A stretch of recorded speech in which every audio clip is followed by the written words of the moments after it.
Assalamualaikum warahmatullahi wabarakatuh. Waalaikumsalam.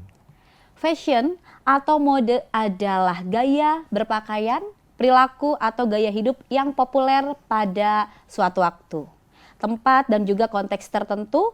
Namun secara umum fashion merujuk pada tren atau gaya yang sedang digemari dalam satu periode waktu. Dan sepatu ini adalah fashion yang tidak hanya berfungsi sebagai alas kaki, namun untuk melindungi dan juga menunjang kegiatan sehari-hari.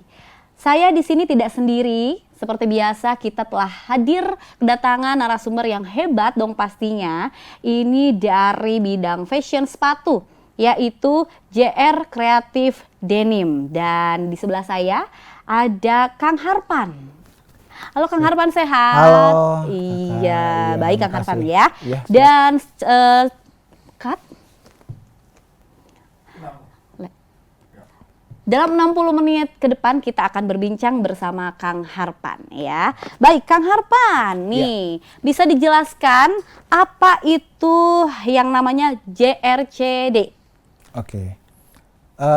Sebelumnya sebetulnya namanya kita tuh JR Creative Denim. Jadi JR itu jeans remake sebetulnya. Jadi pembuatan kembali bahan jeans, kreatif denimnya tentunya dari bahan. Jadi kita bikin secara kreatif.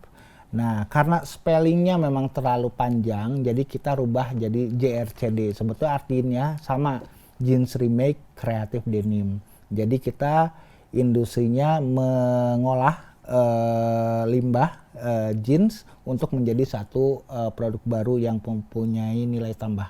Wow, kira-kira begitu ya. Bukan lagi ya. Dan untuk sejarahnya terbentuknya JRCD ini dari mulai tahun kapan nih Kang? 2020. Sebelumnya saya bankers, jadi saya kerja di bank. Jadi 16 tahun. Lalu kita terinspirasi lah ya untuk menjadi wirausahawan. Kita cobalah gitu sesuatu yang baru. Kita pengen bikin sesuatu yang bisa dipakai sama semua orang tapi dengan konsep berbeda. Nah kita cobalah misalkan kita bungkus sendal atau sepatu pakai jeans ini bagus atau enggak, ternyata bagus, kita coba fabrikasi gitu. Jadi risetnya itu kita dari tahun 2020 2022 sampai 2022 jadi bentuk yang orang udah bisa diterima sama pasar, produknya udah bisa diterima sama pasar dan mereka berkelanjutan untuk pesan. Nah itulah yang kita branding sampai sekarang. Oke, gitu, dan untuk JRCD ini akan berdiri sendiri? Berdiri sendiri. Oke. Berdiri sendiri kita. Asli Bandung? Asli Bandung. Asli Bandung. Asli Bandung tentunya. Baik. Ya. Oke, dan untuk menciptakan produk beda dari yang lain nih ya Kang ya. Unik-unik soalnya nih yang saya lihat di atas meja ini pasti ada tantangan dong. Banyak. Tantangan terbesar deh untuk mengelola produk satu ini apa kira-kira? Tantangan terbesar sebetulnya di ide, desain tentunya, dan juga bahan. Karena kan ini satu motif cuma satu orang yang pakai. Jadi kalau misalkan let's say kita udah punya satu sepatu yang di depan, contohnya ini gitu ya. Nah ini kalau orang mau minta lagi itu nggak akan sama karena bahannya limbah. Jadi kita itu lihat pas sesudah berjalan itu kita lihat nyata limbah denim di kita ya di Indonesia itu satu hari itu bisa sampai 1000 ton limbah. Jadi yang kita lihat adalah ini kalau misalkan banyak gitu ya, nggak ada yang ngolah. Sedangkan pas kita analisa ternyata itu cuma 1% dari kita itu yang mengolah kembali. Gitu. Nah kita lihat dari sisi situnya juga. Nah kita lihat itu jadi masalah sebetulnya, tapi satu sisi kita jadi peluang. Betul. Untuk kita bisa, ini kalau dirubah jadi sesuatu yang baru, ini menarik nih. Ternyata pas kita coba, yaitu tantangannya adalah membuat ide-ide baru atau inovasi-inovasi baru. Dan juga mungkin kita juga harus berkaca kepada kompetitor kita juga ya, yang mereka udah brandingnya udah duluan gede lah istilah, udah duluan besar. Nah gitu sih, lebih ke arah sana sebetulnya, lebih ke arah idenya sebetulnya kalau tantangan. Untuk idenya, desainnya dan bahan-bahannya Kang Harpan sendiri Ya, awal-awalnya dari kita. Kalau ide dari saya sendiri. Kang Harpan Kalau sendiri ide ya. dari kita sendiri. Kalau desain orang produksi udah mulai bisa menyesuaikan. Jadi kalau ide model semuanya porosnya tetap kita. Kita pengen seperti ini, seperti ini, seperti ini. Nah, awal-awalnya memang produksi juga agak kesulitan kan, karena bahannya dari jaket, dari celana nggak kayak gulungan yang harus potong-potong per pola gitu. Jadi kalau jaket nih ngambilnya dari mana? Ini ngambil dari mana? Nggak sembarang ngambilnya. Ya, jadi kita lihat yang kira-kira bernilai komersil dari sisi mana nih. Nah, itu sebetulnya tantangannya. Jadi makanya bahan itu cukup lumayan berpengaruh banyak di kita ya. Karena kalau yang polos banyak, tapi kalau yang motif ini memang agak sulit. Nah, kita sekarang malah yang udah dipakai untuk sepatu yang udah kita buat ini, kita tuh lagi berkreasi supaya itu digabung-gabungin untuk jadi sepatu lagi. Gitu. Jadi bahan itu nggak boleh ada yang kebuang. Betul. Gitu. Nah itu, jadi kita lebih ke arah sana sebetulnya.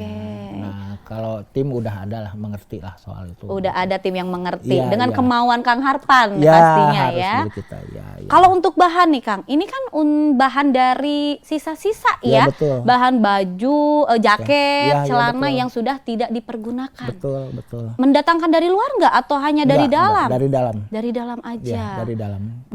Bahan-bahan yang tidak kepake, didaur ulang. Iya, jadi kita wash dulu, kita bersihin dulu. Banyak tahapannya. Banyak, jadi kita bersihin dulu, wash dulu, lalu kita pilih mana yang kira-kira kita mau buatkan.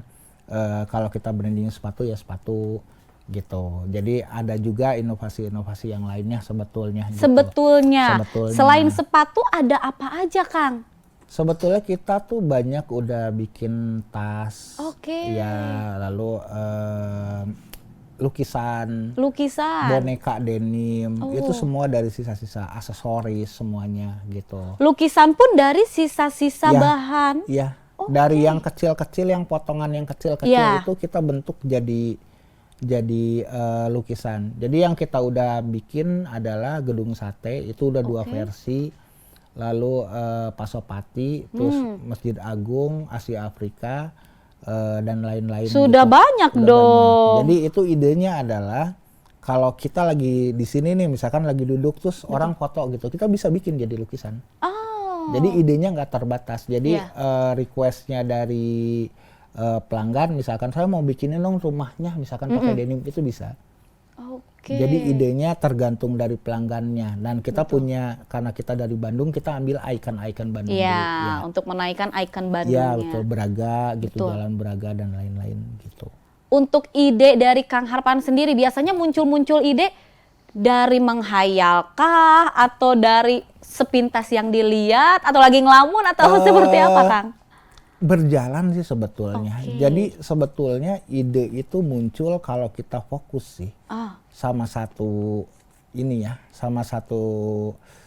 tantangan gitu. Gimana caranya bisa bikin. Dulu kan pas awal-awal itu kita berpikirnya gimana caranya ya celana bisa jadi sofa. Ya, jadi gimana caranya misalkan jaket bisa jadi lukisan. Nah itu. Nah, nembus ke tantangan itulah yang kita coba cari tahu.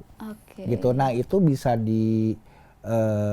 bisa diwujudkan kalau kita memang fokus dan kita juga mencari terus lah istilahnya. Gimana supaya bisa gitu. Harus yakin. Dan gitu. sambil berjalan sambil belajar juga Kang Harpan dong pastinya betul, ya. Pasti kita belajar banyak orang lah, istilah dari banyak orang gitu untuk mewujudkan ini, karena kita nggak bisa kalau usaha sendiri itu nggak bisa. Jadi harus ada orang lain ya. Nah, untuk tadi kan Kang Harpan udah bilang ya, di satu model itu cukup satu. Nggak ada misalkan bikin 2 atau lebih. Nggak ada. Kalau untuk aja. sepatu kasual kita bukan masalah brandingnya juga, cuma di bahannya juga seperti itu karakternya. Gitu, kecuali yang lain-lain gitu ya. Nah, kalau untuk yang sepatu kasual memang pasti ada bedanya. Walaupun hampir sama pun pasti bahannya beda. Bahannya beda. Ya, pasti gitu. Jadi masing-masing cuma satu motif, cuma satu orang aja yang pakai. Pasti gitu. Nanti kalau misalkan ada yang pakai nggak sama yang lain ya kan? Biasanya kan kalau pemirsa di rumah juga kan kalau pakai barang Betul. mau yang lain juga punya, Iya, pengen betul. aku aja deh yang punya Betul, gitu. betul. Nah, tingkat eksklusivitas itulah yang kita coba naikin dari awal sebetulnya gitu. Jadi orang tuh pakai udah eksklusif aja gitu loh. Betul. Makanya kita punya slogan sekarang itu pas rebranding, jadi unik itu kamu Oh, gitu. Jadi uniquely yours gitu betul. kalau bahasa Inggrisnya. Jadi unik itu kamu. Jadi cuma dia aja yang pegang, dia yang ngerasa bahwa kalau pakai itu tuh dia pakai yang sesuatu yang unik, pribadi yang unik, punya Oke. karakter dan lain-lain. Pasti nambah tingkat kepedean itu Kang Iya, ya. iya, insya Allah, insya Iya. Allah. Jadi gaya gitu. Betul, Ya. betul, betul. Selain sepatu yang ada di sini nih Kang ya, Ya. ada sepatu-sepatu lainkah yang Akang buat? Ada, jadi kita modelnya kalau ini tuh kasualnya kita bikin yang laki-laki dan perempuan. Oke. Lalu kita ada juga sneaker. Hmm, Jadi sepatu santai juga. Kita Betul. konsepnya memang casual, sneaker dan juga boot. oh boot Sepatu ada. boot juga. Jadi sepatu boot itu ada yang pendek, ada yang betis, ada yang lebih tinggi lagi. Oke. Jadi tergantung request. By gitu. request juga menerima ya Iya, Kang? iya, iya. Jadi custom Custom. desain kita terima. Kalau custom pembuatan kira-kira berapa lama? Kita selalu sebetulnya bisa lebih cepat, cuma kita selalu bahasakan ke customer 1 minggu. Oh, Gitu. oke. Kecuali yang kita tingkat kesulitannya lebih tinggi, kita akan komunikasikan lagi. Tapi rata-rata 1 minggu. Gitu. Jadi Oke. untuk mencegah ini ya, karena bahannya kan kita desain ya, custom gitu. Betul. Ya. Oke, Kang Harpan tahan. Ya. Kita masih ada segmen-segmen yang lain nih. Siap. Tapi ditahan dulu untuk segmen satu ini. Kita akan kembali berbincang. Namun saat itu kita akan menyaksikan pesan-pesan berikut ini.